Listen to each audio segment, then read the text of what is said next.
चाकरांचं नातं बाजूला ठेवून 4 शब्द सांगता आले असते आपल्याला. घोड्यात इथंच पेट घालतो बाईसाहेब.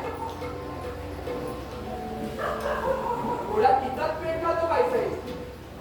आपल्या मनाची खालवेट कळते आम्हाला.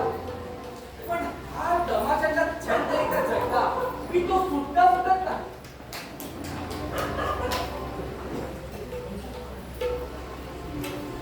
खानदानी संगीताला पावन झालेला आवाडा रावणीच्या कलकलाटाला विकृत नाही करायचा. आपलं बोलणं सगळं अगदी मनापासून पडते आम्हाला. रावसाहेबांना कसं बोलायचं?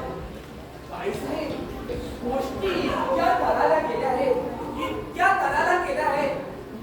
आणि तरी देखील तमाशाच्या पडाने वाड्या मुक्काम घेतला. हे एका अर्थीने बरंच झालं म्हणतो. नाहीतर रावसाहेबांचा मुक्काम तमाशाच्या पड्यात पडला असता. काय सांगावं? पंत, असं पंत संत काय बोलतात? इथून मनाच्या विरंगुळ्यासाठी तमाशाला जाणं होतं. नुसतं तर्क वितर्क लढवू नका. याबाबत मला खात्री आहे. गेली 15 वर्षे मी त्यांच्या सहवासात आहे. असं बोलतात मागताना त्याला मागलेलं मला खपणार नाही. राहिला सरळ दिसलं, स्पष्ट बोलले. राग आला आपल्याला. वडिलकीच्या नात्यानं काही सांगायला गेलो तर हे असं होतं. नशीब आमचं. आणखी काय? आपण ते मनाला लावून घेऊ नका. आता इथून येणं झालं की विचारते मी स्पष्टपणे. हो हो, नक्की विचारा. एकदम मनापासून विचारा. आम्ही सांगून पाहिलं पण आमचा काही झालं नाही. तुमचं ऐकते ते तुम्ही 15 वर्ष ओळखतात. येतो मी.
आणि माझा